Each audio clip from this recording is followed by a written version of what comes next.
Uy, what's up, GoFam? Okay, mabilis ang tanong, GoFam. Oh. Kung ikaw yung magdidikta ng presyo ng iyong produkto, example, mais or palay, magkano dapat?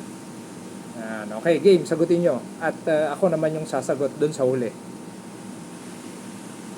Okay, naisip nyo na? Meron na? Masyado na ito mataas yan, GoFam. Masyado mura. Okay. So, kung ako ang tatanungin, GoFam,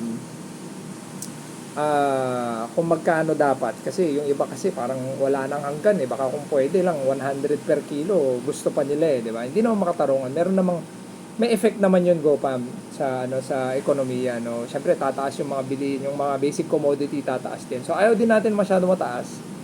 Ayaw din natin ng masyadong mababa na lugi naman tayo. Kung ako ang tatanungin na, yung ito personal na opinion ko na lang naman, pwede nyo namang i-bash. Okay lang din naman, hindi naman ako perfect. Para sa akin, kung ano yung cost to produce mo, considering din yung mga factors, no? Ibang mga factors. Okay, syempre, kunwari, yung medyo mahirap siya i-produce. Kasi nga, kunwari, maulan or rare, hindi naman rare, no? Parang kokonti lang yung nagpo-produce. Pero sige, pag-usapan lang natin, palay, para at least, madali lang pag-usapan.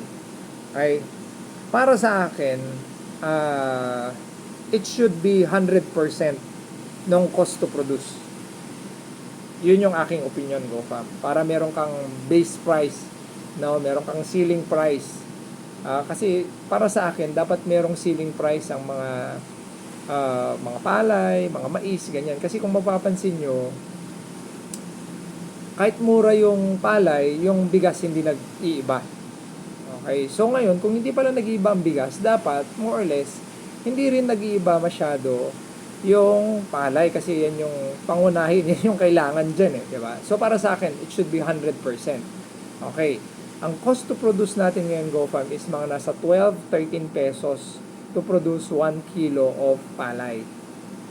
Okay, so pag binili sa atin yun, it should be 24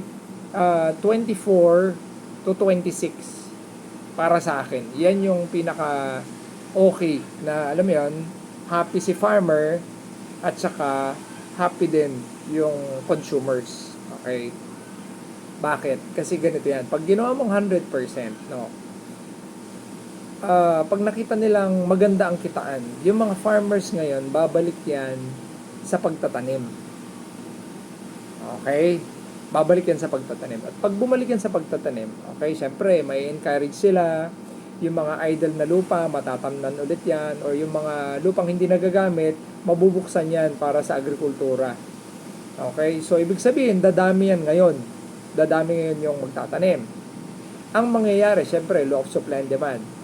Bababa ngayon, kasi since madami, di ba? Madami na ngayon madami na ngayon ang magtatanim. Hindi na natin kailangan mag-rely sa importation kapag ganun yung mangyayari. Okay? Tapos banggain mo pa yan ng magandang programa galing sa ating gobyerno. Kunwari, subsidize yung fertilizer or yung bini or kahit ano man, di ba?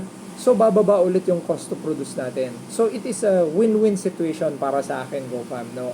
Siyempre, pag mababa na yung cost to produce mo, kasi na-encourage yung mga tao, mas mababa din yung final na product mo, which is yung bigas. So, mas mura yung bibiliin bigas. Mas ma-afford ngayon ng mga tao. So, parang, domino effect yan, napakaganda. Kasi kung ngayon, parang nangyayari, tinatamad na si farmer magtanim. Okay, kasi nga, kukunti ang kita. Okay? Tapos, ngayon, si gobyerno mag-i-import. So, domino effect, downward spiral. Less na yung magiging farmer, magtatanim, mag-import hanggang sa, hanggang sa babay na si farmer. Okay, so yun yung, I think, kailangan gawin. Matatalino naman yung nasa gobyerno, GoFam. Wala lang talagang gustong gumawa ng paraan. No? Kasi kung feeling ko, kung talagang, maganda yung kitaan dyan, feeling ko gagawin nila ng paraan yan.